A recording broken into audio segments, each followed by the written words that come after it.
Hello everybody, and welcome back to Rebellious Menstruation and another bloody tale on advertising menstrual blood. Menstruation is as natural as a heartbeat, and yet for most of the world, most vulnerable women, including refugees, the homeless and adolescents, and those displaced by emergencies, these can be an exceptionally distressing time and even dangerous experience. In many societies, a woman's period is a topic shrouded in euphemisms and secrecy, owing to communal beliefs that can leave young girls and women feeling embarrassed, isolated, and insecure. When this is combined with a severe lack of access to sanitary products or to safe private places to use them, these results can be socially and emotionally devastating. However, periods aren't just this thing women need to learn to live with. It's actually a whole biological phenomenon. From hormones to mental health to sex drive to even the way our body looks is dependent upon this cycle, and we can designate it as women's business. And no one actually understands what the hell is going on.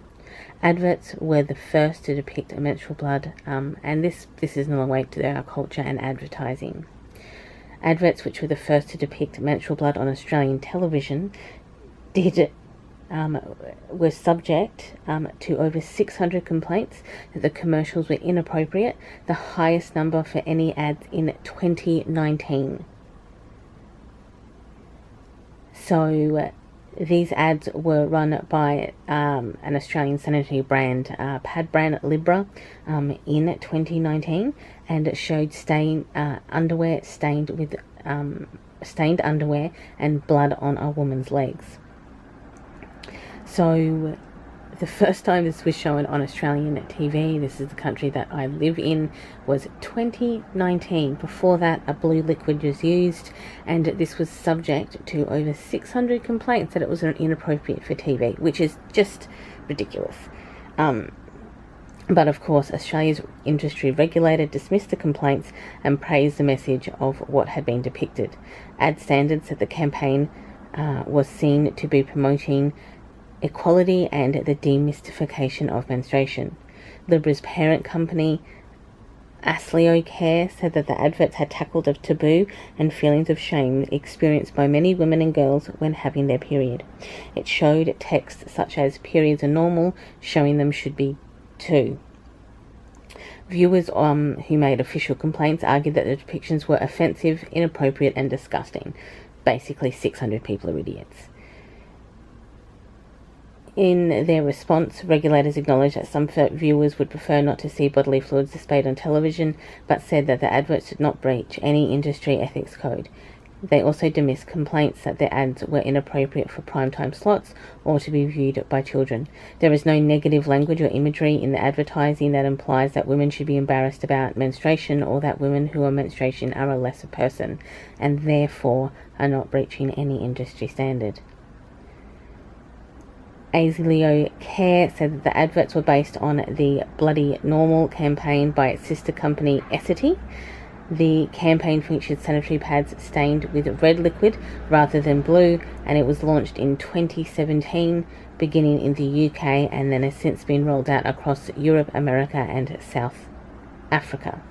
6 years earlier, feminine hygiene company Always became the first company to feature an advert with a red dot on a maxi pad.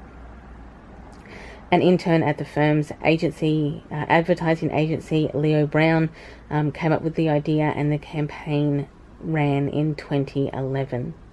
In 2017, Bodyform became the first brand in the UK to feature sanitary pads stained with red liquid rather than with blue. So, ironically enough, I've done a video on when Courtney Cox first mentioned period on American TV in the 80s.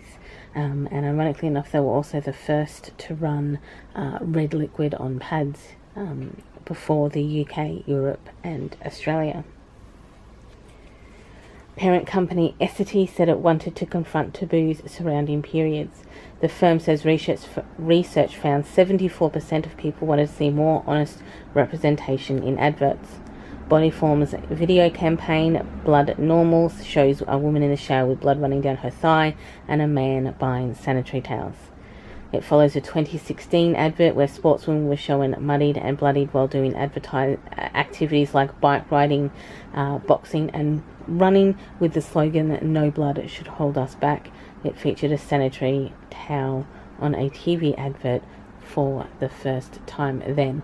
So as you can see, we are still battling. I also did a video on Thinx, when Thinx underwear started advertising in New York City subways. They had pushback then, and so there generally is a pushback when these types of things are depicted or are on TV. The camera seems to be very shaky today. It's me, but anyway, that is advertising menstrual blood on TV. A brief kind of history. I should probably do a bit of a deep dive into this one, but it does show that 3 years ago this was the first time they used red liquid and not blue. And I'm imagining what they were doing was using, because I remember these ads were used white, very much white, a lab coat, and blue liquid was poured onto it. So I would say that they were using very much a medical promotion of the idea, rather than just, hey, this is a reality of, 50% of the population. Anyway, thank you for listening. Enjoy your morning, afternoon or evening, depending of course where you are in the day, and I will catch up with you all in the next video. Bye everyone.